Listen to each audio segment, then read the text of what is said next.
Japan एक ऐसा country है जिसने क्या क्या नहीं देखा है, चाहे वो नेचुरल डिजास्टर्स हो या 2 atomic bombs on Nagasaki and Hiroshima हो। From volcanic eruptions, typhoon, tsunami, civil wars, ये सब जापान के अंदर बहुत कॉमन है। इतने सारे नेचुरल डिजास्टर्स के होने के बावजूद भी जापान कैसे इतना आगे वर्ल्ड में बढ़ गया है कि जहां पे पूरा वर्ल्ड एक तरफ है और जापान की टेक्नोलॉजिकल एडवांसमेंट एक तरफ है। आई वाज सो क्यूरियस और मैंने इस पे रिसर्च करी तो सामने आया कि ये पॉसिबल है because of Japanese culture, because of the technological advancement, because of the hospitality sector, the services and the self discipline. पर ये सारी चीजें जापानीज में ही क्यों है और ऑल ओवर द वर्ल्ड क्यों नहीं है? तो उसमें भी मैंने कुछ रिसर्च करी जिससे कि ये निकल के आया कि जापानीज लोग अप्लाई करते हैं इन 6 टेक्निक्स को। तो अगर आप ही इन 6 टेक्निक्स को अपनी लाइफ में अप्लाई कर लोगे तो you can also fight procrastination, laziness. आप अपनी लाइफ में बेटर परफॉर्म कर पाओगे, आपकी प्रोडक्टिविटी बेटर हो जाएगी, आपके स्कोर्स बेटर हो जाएंगे, आपके होलिस्टिक डेवलपमेंट के लिए ये सारी चीजें बहुत बहुत इंपॉर्टेंट है। सो कौन सी है ये 6 techniques? Let's quickly begin with the video and देखते हैं ये कौन सी टेक्निक्स है। Before you begin, I want to give you a challenge, 21 day challenge. इन 6 टेक्निक्स में से कोई भी एक टेक्निक को आपको उठाना है एंड उसको फॉर नेक्स्ट 21 डेज आपको फॉलो करना है। So if you are ready for the challenge, leave a thumbs up in the comment section saying I accept the challenge and उसके आगे आपको लिखना है कि कौन सी जापानीज टेक्निक आप पिक करने वाले हैं for next 21 days. And let's quickly begin with the video and देखते हैं इन 6 जापानीज टेक्निक्स को।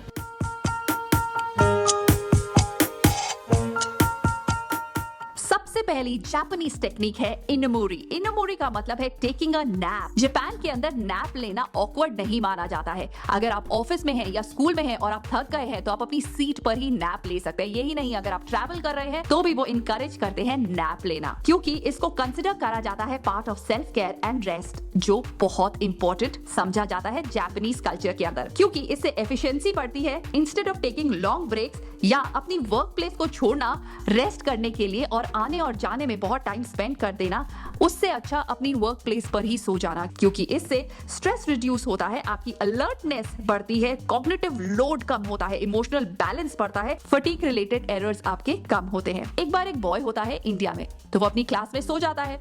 जैसे ही उसकी टीचर देखती है तो वो उसे पनिशमेंट देती है और बोलती है क्लास से निकल जाओ। अब थोड़े टाइम बाद उस लड़के के फादर का ट्रांसफर हो जाता है जापान में। अब जापान में जब उस क्लास में थक जाता है पढ़ते पढ़ते तो वो सो जाता है और उठने के बाद वो बहुत घबरा जाता है और अपनी टीचर से बोलता है sorry I slept in the class, but the teacher said it's okay, क्योंकि ये हमारे कल्चर का पार्ट है। It is called inemuri. Moving on to the second very very important technique and that is called kanban. Kanban एक बहुत important technique है जो manufacturing companies like Toyota till date follow करती है और इस टेक्निक के थ्रू हम सब स्टूडेंट्स बहुत इफेक्टिव बन सकते हैं। तो एक बार एक टीचर 2 ग्रुप ऑफ स्टूडेंट्स को एक काम देती है, एक प्रोजेक्ट देती है कंप्लीट करने के लिए, जहां पे फर्स्ट सेट ऑफ स्टूडेंट्स उस प्रोजेक्ट को सिर्फ 2 दिन के अंदर ही कंप्लीट करके अपनी टीचर को वापस दे देते हैं और दूसरे ग्रुप को उसे 7 डेज लग जाते हैं कंप्लीट करने में। जब टीचर उनसे पूछती है कि आपने कैसे इस प्रोजेक्ट को 2 दिन में कंप्लीट कर दिया, तो स्टूडेंट्स बताते हैं कि उन्होंने यूज की थी टेक्निक कॉल्ड कैनबैन। तो टीचर ने पूछा कि ये क्या टेक्निक है, तो स्टूडेंट ने बताया कि ये एक जापानीज टेक्निक है जिसके अंदर आप अपने काम को 3 पार्ट्स के अंदर डिवाइड करते हैं। सबसे पहले आप जो भी काम करेंगे उसे एक चार्ट के फॉर्म में ड्रॉ कर देते हैं विजुअली, तो जितने भी लोग इन्वॉल्व हैं टीम के अंदर सब उसे देख पाएंगे एंड सब उसे समझ पाएंगे। इसके अंदर कुछ ऐसे सिग्नल्स या कार्ड दिए जाते हैं जो आपको हर चीज के बारे में पहले ही इन्फॉर्म कर देते हैं। आप अपने काम को 3 कैटेगरीज में डिवाइड करेंगे, to do, work in progress and done. तो आप टू डू लिस्ट बनाएंगे। टू डू लिस्ट के अंदर जो जो काम आप आगे मूव करते जा रहे हैं उसे आप वर्क इन प्रोग्रेस डालते जाएंगे एंड जैसे ही जो जो छोटे छोटे टास्क होते जाएंगे उनको आप डन की लिस्ट में डाल देंगे। ऐसा करने से सबके पास क्लैरिटी होगी कि कहां पे प्रोजेक्ट पहुंचा है, उनका क्या पार्ट है इस प्रोसेस के अंदर एंड कब तक इसे कंप्लीट करना है। ऐसा करने से सबके माइंड में क्लैरिटी रहती है और किसी के माइंड में भी कोई कंफ्यूजन नहीं होती है और विजुअल रिप्रेजेंटेशन की वजह से चीजें जल्दी हो जाती है। सो नेक्स्ट टाइम जब आप ही स्टक हो जाए कि किस तरह से आप अपने सिलेबस को जल्दी खत्म करें, try out this technique. And the third important Japanese technique is called kaizen. Kaizen का मतलब है small improvement every single day, और इन छोटी छोटी इंप्रूवमेंट से लाइफ में बहुत बड़ा इंपैक्ट पड़ेगा। आप सोचेंगे छोटी छोटी चेंजेस मतलब 1% चेंजेस एवरी सिंगल डे आपकी लाइफ को कैसे बदल सकते हैं। Let me tell you with the help of a story. एक बार एक डॉक्टर होते हैं, उनके पास एक लेडी आती है और कहती है कि मैं अपना वेट रिड्यूस करना चाहती हूँ पर मुझसे हो ही नहीं पा रहा है, मैं कितना भी चाहूँ पर ये वेट जाता ही नहीं है। तो डॉक्टर उन्हें कहते हैं अच्छा तो तुम्हें एक काम करना होगा क्या। तो डॉक्टर बोलते हैं कि मैं तुम्हें एक गाना देता हूँ, ये तुम्हारा फेवरेट गाना है, तुम्हें इस पे हर रोज 5 से 10 मिनट डांस करना है, क्या तुम इतना करोगी मेरे लिए? तो वो पेशेंट बोलती है हाँ जरूर। तो वो घर जाती है और उस पे डांस करती है। 10 दिन के बाद वो डॉक्टर के पास आती है, तो डॉक्टर कहते हैं एक की जगह तुम आप इन 4 गानों पे डांस करो, और वो 4 गानों पे डांस करने लग जाती है। अब जो वो तीसरी बार आती है तो डॉक्टर उसे बोलते हैं कि इन 4 गानों के ऊपर डांस करने के साथ साथ तुम अपना खाना शाम को 7 बजे के बाद मत खाना।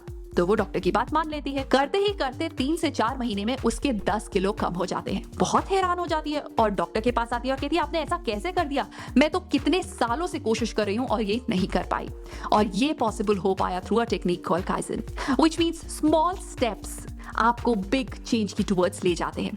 क्योंकि जैसे ही हमें बहुत सारे चेंजेस करने को बोला जाता है हम उससे डर जाते हैं और अपने आप को पीछे ले लेते हैं और कभी भी उस काम को नहीं कर पाते हैं। पर अगर आप अपने पूरे काम को छोटे छोटे टास्क में डिवाइड करके और सबसे छोटा टास्क करना स्टार्ट कर दें तो आप लाइफ में चेंजेस देख पाएंगे। मतलब 1% improvement every single day for a year, अगर उसको कंपाउंड किया जाए तो वो 37% आप बेटर हो रहे हैं year on year, and it is a wonderful deal. Okay, तो अब चलते हैं हम अपनी नेक्स्ट जापानीज टेक्निक जिसका नाम है काइकाकू, मतलब कि रैडिकल चेंजेस। किसी चीज के अंदर आपको अगर चेंज लाना है तो आपको कुछ बड़े चेंजेस करने होंगे। आई नो ये काइजन के एकदम ऑपोजिट है, बट काइजन यूज होता है कुछ अलग चीजों पे और काइकाकू यूज होता है कुछ अलग चीजों पे, एंड काइकाकू की टेक्निक एब्सोल्युटली डिफरेंट है। तो जब आपको लाइफ में आप स्टक फील करते हो और आपको लगता है कि यहाँ से कैसे बाहर निकले, for example your habit of watching reels या टीवी देखना या स्क्रीन टाइम बहुत ज्यादा होना, इस प्रॉब्लम से मैं आपको बाहर निकाल सकती हूँ थ्रू दिस टेक्निक कॉल्ड काइकाकू। पर कैसे?